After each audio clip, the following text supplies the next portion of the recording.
Allahu Akbar, Allahu Akbar.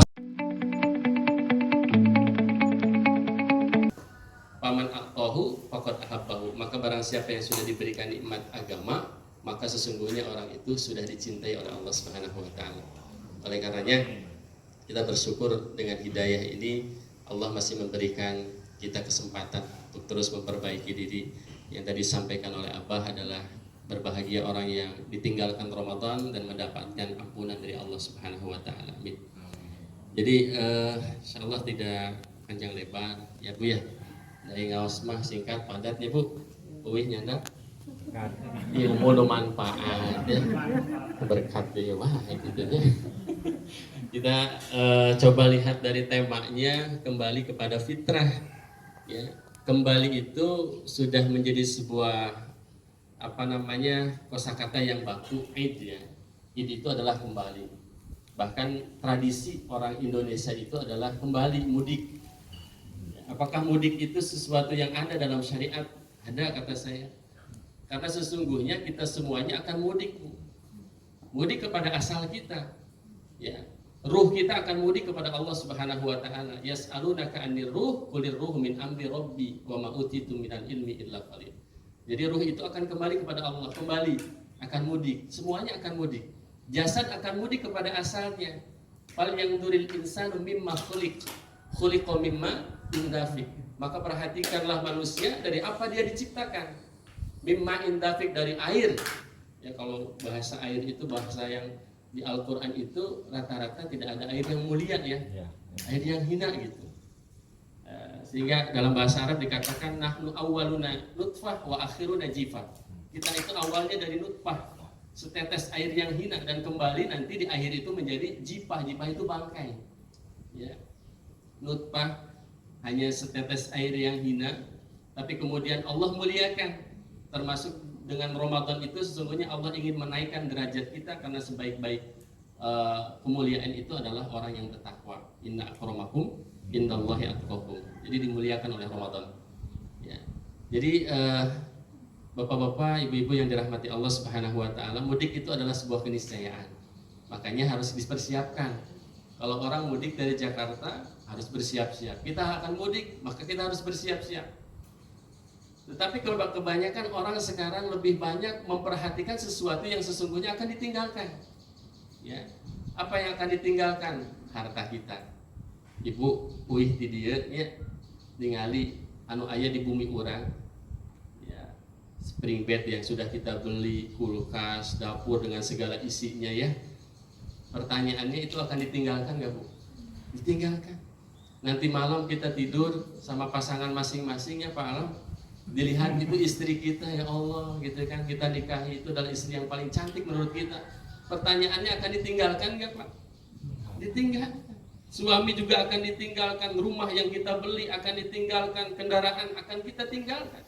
Tapi kebanyakan manusia sibuk dengan sesuatu yang akan ditinggalkan. Padahal kita terdiri dari ruh dan jasad. Dan nanti ketika masuk kepada alam kubur, yang sibuk adalah ruh. Manusia lupa dengan memperhatikan ruhnya. Pami jasad mah simkuring yakin ya, bah gitu ya, apalagi ibu-ibu kan ya. Sekarang hampir tuh ada senam apa aja ya, ada senam jantung, senam encok gitu, macam-macam gitu ya. Itu saking memperhatikan jasad. Ya. Dan dalam syariat tidak salah, karena jasad yang kuat itu lebih dicintai oleh Allah dibandingkan mukmin yang lemah. Gitu. Tetapi Rasul dan Allah ingin kita pun memperhatikan sesuatu yang sesungguhnya nanti akan lebih sibuk. Apa? Ruh. Ketika masuk ke alam kubur, ruh itu yang akan sibuk, akan ditanya oleh Allah Subhanahu wa taala, dan ruh itu harus diperhatikan ketika di dunia, diantaranya adalah dengan makanan ruh itu sendiri, ya, dengan baca Al-Qur'an, dengan pengajian-pengajian, dengan asupan-asupan ruhani yang itu akan membalancekan, menyeimbangkan kita ketika kita meninggalkan dunia ini, kita sudah siap. Jadi mudik itu sesungguhnya adalah sebuah keniscayaan. Jasad kita yang kita eluk-elukan akan ditinggalkan ya Bu ya. Ibu-ibu apalagi udah usia 40 ke atas ya, Ya pengen glowing tidak susah tuh. Ya. Hoyong glowing tungtung nama tigu lawingnya bu.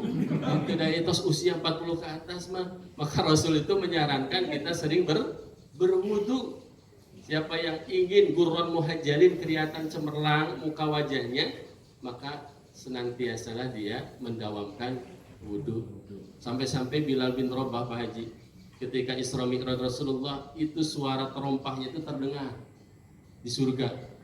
Kata Rasul bilang, apa amalan yang kau amalkan kok suara terompahmu sendalmu udah di surga. Jadi pami orang ke masjid sendal orang teu aya, orang teh kena husnudon. Buah terus di surga gitu.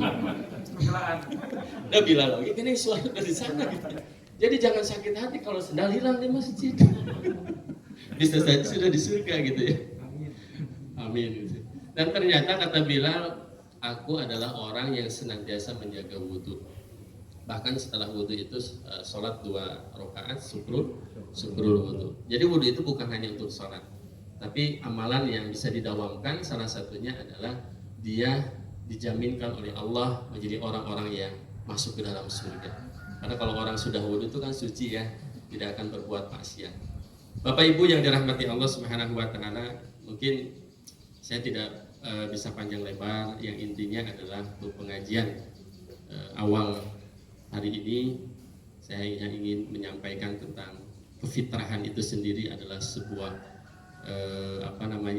modal dari Allah Subhanahu wa taala ya. Karena Rasulullah mengatakan mamin mauludin illa yuladu alal fitrah. Semuanya manusia itu diciptakan fitrah ya. Sampai kalau kita tanyakan pada orang yang suka maksiat, preman, pasti dia juga ingin baik. Ya, kalau ditanyakan kepada preman anaknya pengen jadi apa? Pengen soleh gitu kan? Ya, nggak ada yang ingin baik. Karena semuanya adalah al-fitrah. Fitrah itu al-mailu ilal haq. Seseorang itu punya kecondongan kepada kebenaran. Dan itu yang harus diasah pada anak-anak kita. Apalagi sekarang kata Ali bin Abi Thalib, alimu awladakum fa innahum khuliqu bi zamanin ghairi zamanikum. Karena sesungguhnya anak-anak kita itu hidup di zaman yang berbeda dengan zaman kita dulu ya. Itu mungkin kalau dulu ya Pak Marzuki masih HP yang jadul gitu ya. Sekarang kan anak-anakku luar biasa. Ya, belum ada ya Mas pager ya, Pak Haji ya. Apalagi sekarang udah 4.0, 5.0 udah ngeri banget ya. Sekarang kan perang media dengan kejadian Israel Palestina itu perang media ya. Sehingga kalau kita tidak mengikuti alurnya, kita tidak memahami konteks yang sebenarnya itu seperti apa. Tapi mudah-mudahan sekali lagi para hadirin yang berbahagia, walaupun di masa pandemi ini kita tetap berusaha untuk memperbaiki amaliyah-amaliyah kita, sehingga kita menjadi orang-orang yang terbaik minal aidin wal faizin, orang-orang yang mampu kembali kepada fitrah kita dan mendapatkan kemenangan dari Allah Subhanahu wa taala setelah kita menahan hawa nafsu, setelah kita menahan nafsu perut kita, nafsu di bawah perut kita, dan akhirnya kita betul-betul menjadi orang yang bertakwa kepada Allah Subhanahu wa taala. Mungkin itu saja yang bisa disampaikan karena waktu juga, dan insya Allah mudah-mudahan Allah memberikan kesehatan kepada kita semuanya, dan insya Allah di lain kesempatan saya berdoa pada ibu-ibu, bapak-bapak semuanya tetap bisa bersilaturahim ya dengan berbagai cara, dan Allah memberikan kita kemuliaan walaupun kita di masa pandemi. Wallahu a'lam bishawab. Nasrun minallah wa fathun qarib wa basyiril mu'minin wallahu al-muwaffiq ila aqwamit thoriq. Wassalamualaikum warahmatullahi wabarakatuh. Waalaikumsalam warahmatullahi wabarakatuh.